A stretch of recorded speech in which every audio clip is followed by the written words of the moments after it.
ആണും പെണ്ണുമായിട്ട് ഒരു മകളല്ലേ ഉള്ളൂ. അപ്പൊ അത് ഭംഗിയായിട്ട് നടത്തണമെന്നാ എന്റെ ആഗ്രഹം.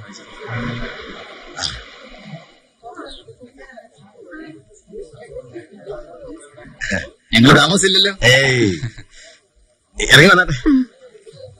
ഡോക്ടർ ഇന്നലെ വരുമെന്ന് ഫോണിൽ പറഞ്ഞിട്ട് ഇന്നലെ തിരിക്കാൻ തുടങ്ങിയപ്പോ ബ്രദറും വൈഫും കൂടെ പെട്ടെന്ന് കയറി വന്നു. ജോണി ആ അവൻ അമേരിക്കയിലോട്ട് പോകുന്നോ? മറ്റന്നാ പോവും. യാത്ര ചോദിക്കാൻ വന്നതാ. അപ്പൊ പിന്നെ ഞങ്ങൾ ഇങ്ങോട്ട് പുറപ്പെട്ടാ ശരിയാവൂ. അത് നേരം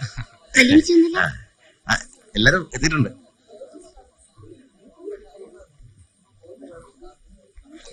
എല്ലാം പെട്ടെന്നായിരുന്നു. ആരാ വന്നിരിക്കുന്നു നോക്കിയാ? നിങ്ങൾ നേരത്തെ വരാന്ന് പറഞ്ഞിട്ട് എന്റെ അമ്മാമ്മ വരാൻ ഇറങ്ങിയപ്പോ സാലിയും ജോണിയും കൂടെ വന്നു. ലിസിയുടെ അകത്തുണ്ട്. 11:30 വരും. ലിസിമോളെ ഇത് ആരാ വന്നിരിക്കുന്നുണ്ടോ? Good morning anti. നിന്റെ ആഗ്രഹം പോലെ തന്നെ വന്നല്ലോ. എംപിക്കാരനെ തന്നെ കിട്ടിയല്ലോ. വേഗം റെഡിയാവും മോളെ, അവര് പിഴിഞ്ഞെത്തും.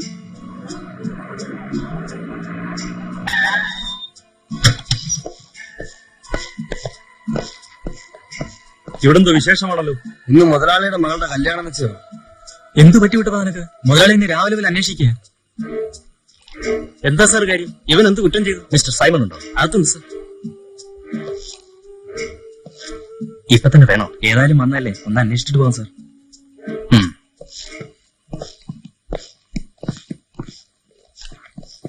എന്താ കൂട്ടപ്പാ? മിസ്റ്റർ അബ്ബാസ്, ഇവൻ എന്ത് ചെയ്തു?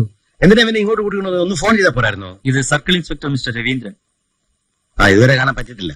വന്ന കാര്യം പറയൂ. എനിക്ക് പ്രൈവറ്റായി അല്പം സംസാരിക്കണം. ഇപ്പൊ സാധിക്കില്ല. എന്റെ മകളുടെ വിവാഹം നിശ്ചയം നടക്കുന്ന ദിവസം ഇന്ന്. ഞങ്ങൾ വെയിറ്റ് ചെയ്യാം. വേണ്ട, നിങ്ങൾ ഉടനടി സ്ഥലം വിടണം. ഇപ്പൊ നിങ്ങൾ ഇവിടെ എന്റെ വീടിന്റെ മുമ്പിൽ ഇങ്ങനെ നിൽക്കുന്നതിൽ എനിക്ക് അല്പം അസൗകര്യമുണ്ട്.